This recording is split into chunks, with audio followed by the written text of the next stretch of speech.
Na segunda-feira, de manhã, eu apurei que o Vasco teria uma reunião com a cúpula vascaína, a diretoria, teria uma reunião para traçar o modelo do novo treinador, para fazer um balanço do trabalho do Diniz.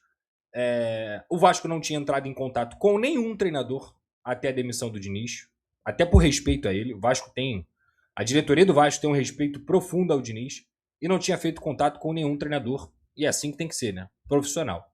Então, quando os nomes saíram ali no domingo, inclusive um dos nomes, se eu não me engano, foi do Demichelis, que muita gente falou aqui. O Demichelis acabou de assumir o Mallorca hoje.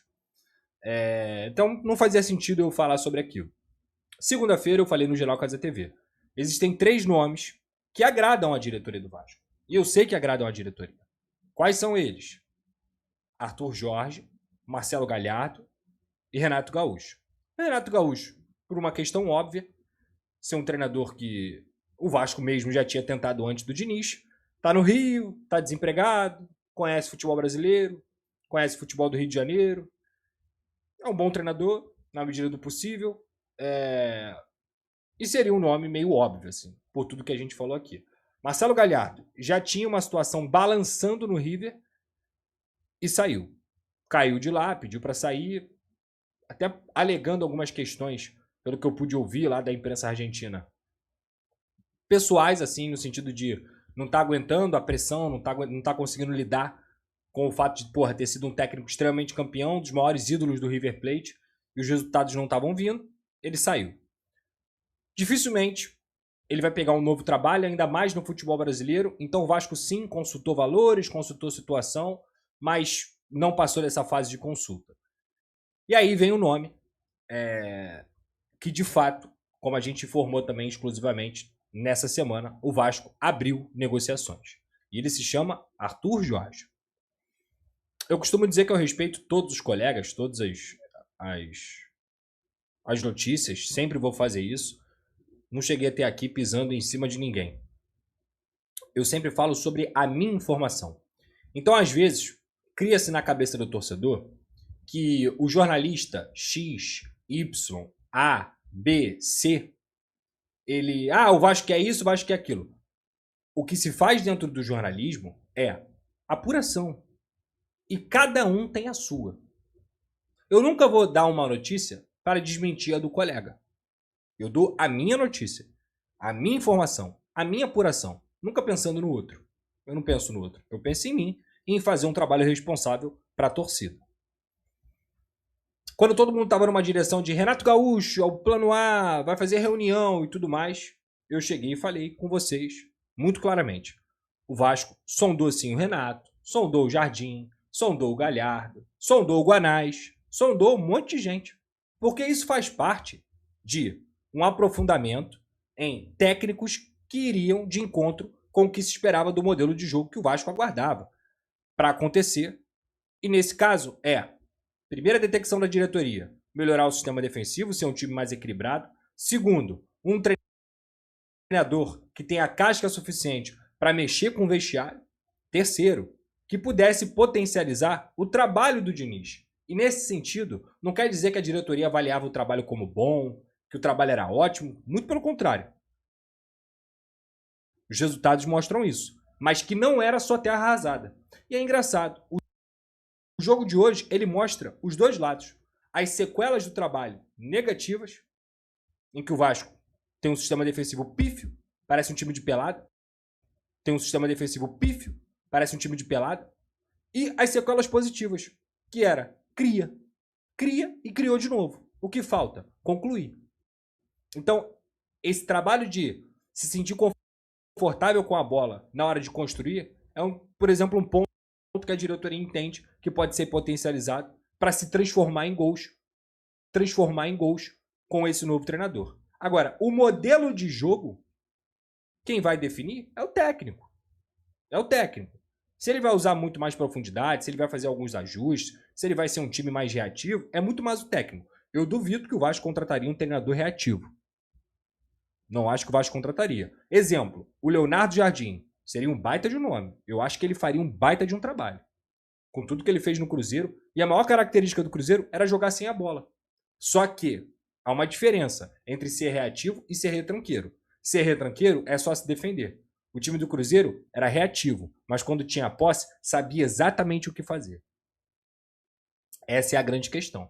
E em vários momentos, conseguia fazer grandes jogos contra grandes adversários. Sabe qual era a maior dificuldade do Cruzeiro? Propor jogo. Então, é uma característica do Leonardo Jardim. Se tivesse a oportunidade, coisa que eu não tenho informação, acho que seria uma boa. Mas o Vasco, nesse momento, entende que o time do Vasco tem que ser mais equilibrado e trabalhar com a posse. Querer a bola, gostar da bola. Isso quer dizer que o novo treinador vai só fazer isso? Vai treinar igual o Diniz? Vai ser toqueira? Tem nada a ver. Arthur Jorge foi um nome encontrado. É um cara que gosta da bola, mas também sabe trabalhar muito bem em transição. Defensivamente, ele tem algumas coisas que ele precisa melhorar. O trabalho dele do Botafogo é um trabalho sensacional, assim, espetacular. Mas as maiores dificuldades que o Arthur Jorge teve com o Botafogo, inclusive, era furar defesas. Tiveram alguns jogos que o Botafogo teve no Maracanã, contra o Criciúma, que eu me lembro, entre outros jogos que o time criava e não conseguia furar essas defesas. Os times se formavam no 5-4-1 e lembro até que depois desses jogos pequenos, o Vasco foi jogar contra o Botafogo no Newton Santos, sob o comando do Rafael Paiva, colocou um time ofensivo para bater de frente com o Botafogo. Porrada. 3-0 Botafogo. Então, o Vasco entende que o Arthur Jorge tem condições de propor, mas também ser cirúrgico, mudar o estilo de jogo quando tem que mudar e ser efetivo quando tem que ser efetivo. Conhece futebol brasileiro, campeão de Libertadores, campeão brasileiro, se sente confortável em morar no Rio de Janeiro, está adaptado completamente. Inclusive, sua atual companheira é daqui do Rio também, morava aqui no Rio. E é um treinador que, nesse momento, repito, foi o único que o Vasco, de fato, abriu negociações. Ofereceu um tempo de contrato até 2027, até o final do ano de 2027. Ofereceu um salário na mais alta prateleira. E aí você me pergunta, que prateleira é essa, Pedrosa? Entre 1,5 e 2. No futebol brasileiro. São poucos os técnicos que ganham mais de 2 milhões aqui no futebol brasileiro. Pouquíssimos. 1,5, 2 é uma alta prateleira. E aí muita gente fala assim, porra, mas você não acha, Pedrosa, que o Vasco deveria ir atrás do Renato Gaúcho? Primeiro ponto. Sabe quanto o Renato ganhava no Fluminense? 1 milhão e 700 mil reais. Esse era o salário do Renato Gaúcho no Fluminense. O Renato ele já foi um cara entre os melhores treinadores do Brasil. Ele foi campeão da Libertadores com o Grêmio, ele fez grandes campanhas com o Grêmio, ele fez uma grande campanha com o Fluminense na Copa do Mundo de Clubes agora no ano passado. Mas ele sai do Fluminense desgastado. E sai do Fluminense por conta de críticas na internet.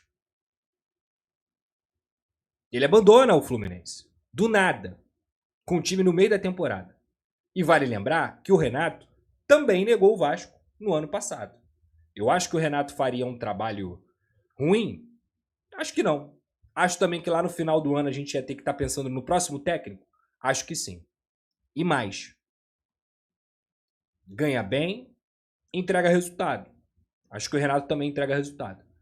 Mas na minha concepção, na minha visão, se você tem um orçamento, e tem, porque sobrou do Diniz e agora sobrou do Coutinho em relação ao salário. Não que tenha 3 milhões, mas tem um orçamento ali estipulado para o treinador. Para buscar o Renato, é obrigação do Vasco buscar nomes melhores. E o Arthur Jorge, na minha concepção, é um nome melhor do que o Renato. É o nome de um cara que pode estar com um projeto a longo prazo. E é por isso que o Vasco escolheu priorizar o Arthur Jorge. Para pagar 1,7 no Renato, eu tento pagar 1,7 no Arthur Jorge. Isso é óbvio. O Vasco agora só volta a campo depois de domingo, e a tentativa era encaminhar essa contratação até domingo, mas o período vai dar um pouco mais de paciência para trabalhar, até porque o Vasco só volta a campo no dia 12 pelo Campeonato Brasileiro. E sinceramente eu tô pro Carioca. Hoje o Arthur Jorge, ele tem uma situação em que o Vasco fez essa proposta, ele tá ciente. Ah, porque a assessoria divulgou a nota. Gente, quantos anos de jornalismo a gente tem aqui? É lógico que a assessoria vai divulgar nota, inclusive uma nota lisonjeada, dizendo que vai cumprir o contrato, quando você tem notícias de negociação acontecendo. Aí é a diferença da interpretação. Veja bem, eu noticiei que o Vasco abriu negociações com o Arthur Jorge, está negociando com ele e tem ele como plano A. A diretoria dizer que ele pretende cumprir o contrato, a assessoria no caso, em nada anula a notícia que eu dei, porra. Eu acho que o Brasil tem um grave problema de interpretação, cara, que infelizmente a gente vê constantemente todos os dias na internet. Isso não é um problema só da torcida do Vasco, não, isso é um problema educacional. Em nada anula o fato da assessoria ter divulgado aquela nota em relação ao Vasco ter feito a proposta pelo Arthur Jorge. A notícia é um fato. E vou repetir, nota protocolar. Nota protocolar. Que inclusive deve ter recebido pressão da diretoria do Al Rayyan, lógico, ainda mais com um clássico, e é o jogo mais importante lá para o time do Catar, é o clássico contra o Algarafa, e aconteceu hoje. O Vasco, da sua maneira, fez a proposta, sabe que ele não descarta a volta ao Brasil, sabe que é um lugar que já está adaptado, sabe que ele está pressionado lá, e falou, esse é meu plano A.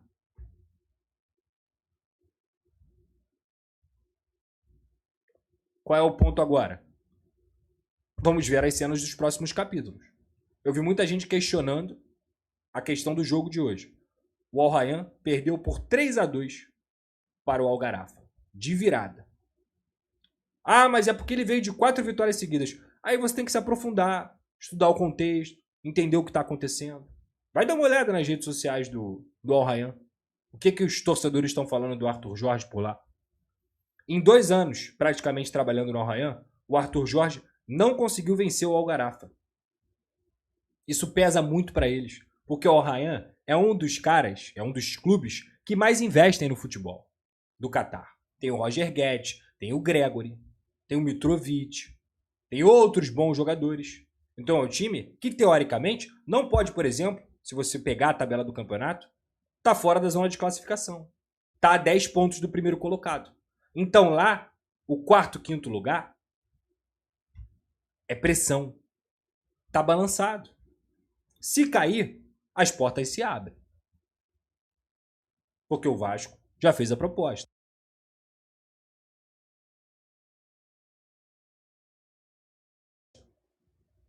E ele acenou positivamente no sentido dele. Eu não descarto uma volta ao Brasil. Essa é a informação que eu tenho. E outros colegas deram também. Eu acho muito engraçado o torcedor que quer desmerecer, descredibilizar. Se você pegar aí o noticiário, todos os colegas deram que o Vasco fez proposta pelo Arthur Jorge. A proposta está feita. A proposta está feita. E a esperança do Vasco é que essa panela de pressão aumente, que o Arthur Jorge não consiga os resultados necessários, ou até mesmo saia de lá, seja com demissão ou com uma rescisão, para que o Vasco possa avançar nessa negociação. A questão da multa, segundo eu apurei, contratualmente parece que o Vasco, pelo que consultou, vê que tem uma condição melhor para esse pagamento de multa. Mas o que eu sei é que a grande chance de acontecer, a boa chance de acontecer, é óbvio, se o Arthur Jorge for demitido ou encontrar um acordo amigável lá para rescisão. O papel do Vasco está feito. Isso quer dizer, Pedrosa, que o Vasco não está conversando com outros treinadores? Claro que não. Claro que não.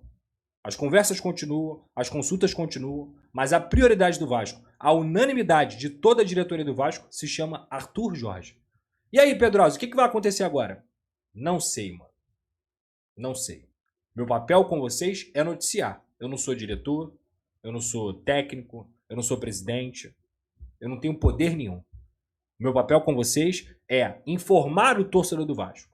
Eu fiz um compilado aí do passo a passo do que falta para acontecer de fato. A assinatura do memorando de entendimento, depois a venda do Vasco e tudo que está rolando. Lá em dezembro, a gente trouxe a informação exclusiva que o Vasco estava negociando com o Marcos Faria Lamáquia, filho do José Lamáquia, dono da Crefisa, enteado de Leila Pereira, mas filho de uma família riquíssima da história do Brasil, um dos fundadores do Banco Real, Aloísio, e depois Banco Alfa, entre outras empresas, o Marcos Faria Lamáquia, que é fruto do casamento, da união de José Lamáquia com a Júnia, dessa família de banqueiros. Então, ele é um investidor, tem grana, tem condições suficientes pelos dois lados para poder comprar o Vasco. E essas conversas vêm acontecendo, assim, eu não vou nem dizer semanalmente, é diariamente. O Vasco está em contato com esse investidor praticamente todo dia. Advogados das partes, já passou da fase do NDA, já está em discussão de questão de contrato, do que vai investir, do que vai deixar de investir.